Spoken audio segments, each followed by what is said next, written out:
আসসালামু আলাইকুম ভিউয়ার্স। আজকে আমি মুসমুসে পেঁয়াজি রেসিপি শেয়ার করব। এখানে আমি ছোট বাটিতে এক বাটি কুচি কুচি করে পেঁয়াজ কেটে নিয়েছি। এখন দিয়ে দিলাম আমি এখানে মরিচ কুচি। এখন দিয়ে দিলাম লবণ, হলুদ, মরিচের গুঁড়া, ধনিয়া গুঁড়া, জিরের গুঁড়া। সবগুলো আমি এখন ভালোভাবে মেখে নেব। এই পেঁয়াজিটা খেতে অনেকটাই সুস্বাদু, এখন মুসমুসে হবে। দেখেন পেঁয়াজের লবণ দেওয়ার পরে পেঁয়াজের পানি ছেড়ে দেয়। আমি এখানে কোনো পানি ব্যবহার করব না। এটা ভালোভাবে মেখে নেব।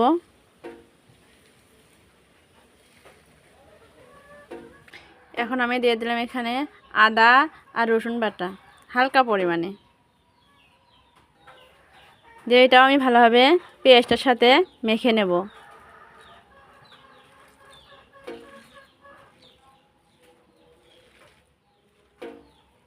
এখন দিয়ে দিলাম আমি চালের গুঁড়া। এই চালের গুঁড়াটা দিলে পেঁয়াজিতে সেই মুসমুসে হয়ে যাবে।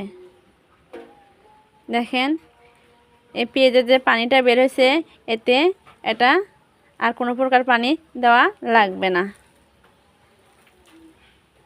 দেখেন ভালোভাবে এটা মাখা হয়ে যাচ্ছে।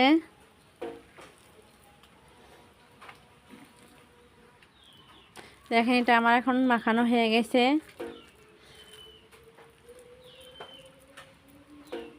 দেখেন আমি এখন এটা ভেজে নেব। চুলায় আমি কড়াই দিয়ে তেল দিয়েছি। এখন আমি পেঁয়াজটা দিয়ে দেব। আমি পেঁয়াজের সাইজ এরকম চ্যাপটা চ্যাপটা করে দিয়ে দেবো। আপনারা যে কোনো সাইজে দিতে পারেন।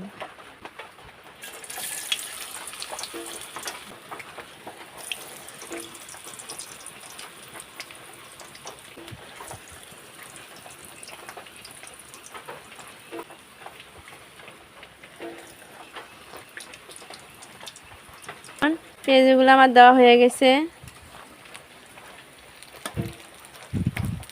আমি এটা এখন উল্টে দেব।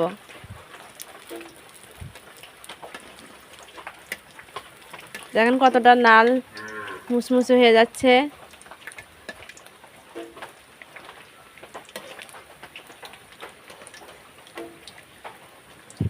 এটা হালকা হালকা জালে ভাজতে হবে,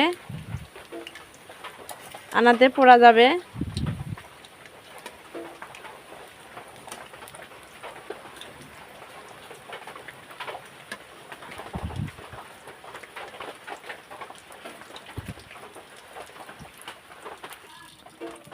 দেখেন এগুলো আমার ভাজা হয়ে গেছে। আমি 4-5 বার উল্টে উল্টে এলে ভেজে নিয়েছি।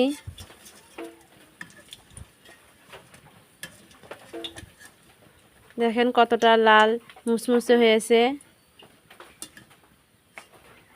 এভাবে আমি বাকি সবগুলো ভেজে নেব।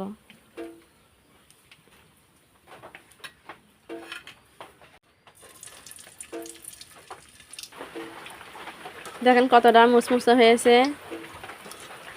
আমি এখন এটা উঠে নিলাম। বাইরে প্রচণ্ড বৃষ্টি পড়তেছে।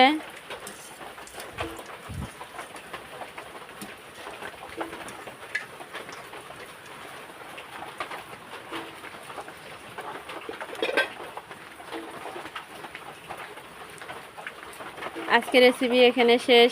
দেখা হবে অন্য কোনো রেসিপিতে। ধন্যবাদ সবাই, ভালো থাকবেন। খোদা হাফেজ।